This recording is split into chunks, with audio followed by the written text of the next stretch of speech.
Olá, seja muito bem-vindo, muito bem-vinda ao curso básico sobre o Regulamento Geral de Proteção de Dados.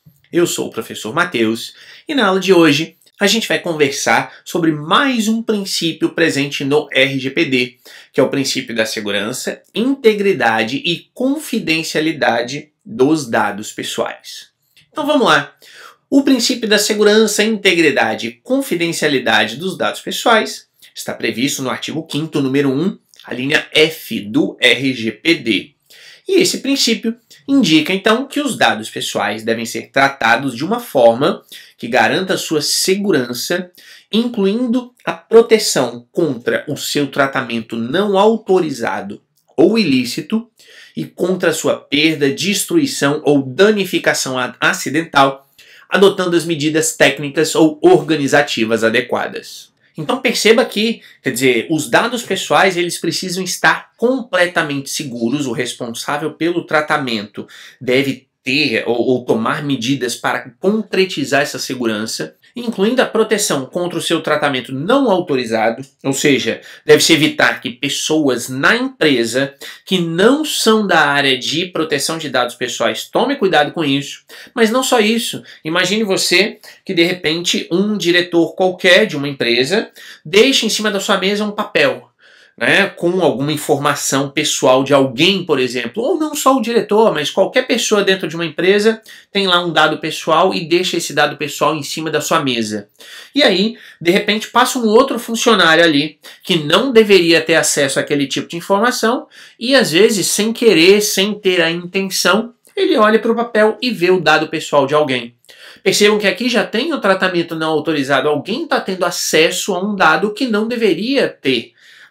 Então a gente pensa às vezes muito na questão de dados pessoais vinculados a questões tecnológicas, computação, criptografia, não sei o quê, mas na verdade não. Aqui vale lembrar que o RGPD ele se aplica a dados pessoais, ponto. Não está dizendo onde estão esses dados pessoais. Então, isso é muito importante porque essa segurança ou essa garantia dessa segurança implica não apenas do ponto de vista tecnológico, mas do ponto de vista offline, digamos assim. Quer dizer, se os dados pessoais de uma empresa ficam armazenadas lá numa gaveta de arquivo, nas pastinhas de papelão que ficam ali dentro do arquivo, por exemplo, esse arquivo precisa estar numa sala muito bem trancada e só a pessoa responsável vai ter a chave daquela sala. Se outra pessoa que não deve ter acesso àqueles dados pessoais tem a chave da sala, ali você já está tendo um tratamento não autorizado e provavelmente ele vai ser ilícito além disso.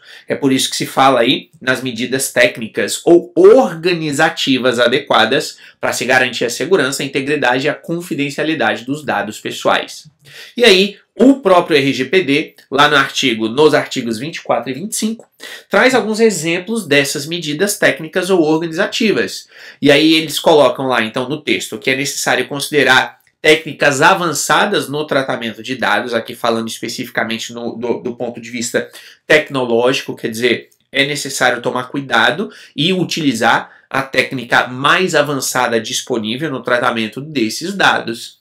É necessário considerar também os custos da sua aplicação em função dos riscos e da natureza dos dados pessoais a proteger. Ou seja, quanto maior o risco e, dependendo da natureza do dado pessoal, quanto mais valioso esse dado pessoal for, maior, obviamente, tem de ser o custo para proteger, para garantir a segurança, a integridade e a confidencialidade desses dados pessoais. É necessário também considerar a natureza, o âmbito, o contexto e as finalidades do tratamento de dados. É como eu já falei em aulas anteriores. Uma coisa é se uma empresa tem o nome e o e-mail da pessoa singular, por exemplo. Outra coisa é se a pessoa tem o nome, o CPF e a renda dessa pessoa, por exemplo. É claro que aqui são âmbitos distintos, são naturezas distintas desses dados pessoais, coloquemos assim, e obviamente então que ainda que todos os dados devam ser protegidos, mas aquele dado que tem o CPF e a renda da pessoa deve ter um nível de proteção muito mais elevado do que aquele que tem o e-mail, por exemplo. E, além disso, é necessário considerar considerar ainda os riscos decorrentes do tratamento para os direitos e liberdades das pessoas singulares. Aqui, o texto traz a nomenclatura que geralmente é utilizada em Portugal, é o português de Portugal, mas basicamente o que ele está falando aqui quando se fala em direitos e liberdades de pessoas singulares, para quem não sabe o que são direitos e liberdades, geralmente são os direitos considerados como os direitos de primeira dimensão, ou seja, aqueles direitos mais ligados à pessoa, ao indivíduo, né? Direitos individuais que nós, no caso do Brasil, na Constituição Brasileira, temos explícitos no artigo 5º. Isso é claro, sem esquecer, claro, os direitos individuais que estão em outras partes da Constituição Brasileira, mas o artigo 5º aí talvez seja o principal. E pessoas singulares eu já expliquei em outra aula o que é isso, então se você não sabe, dá uma olhadinha nessa aula, assiste que lá eu explico com toda a brevidade o que significa esse conceito. Então é isso. Para essa aula era isso que eu tenho de passar para você sobre esse princípio da segurança, integridade e confidencialidade dos dados pessoais. E se você tiver alguma dúvida, deixe aqui embaixo nos comentários a sua pergunta, que com certeza eu vou responder para você em um próximo vídeo. Muito obrigado por ter assistido, um abraço e a gente se vê então na nossa próxima aula. Até lá!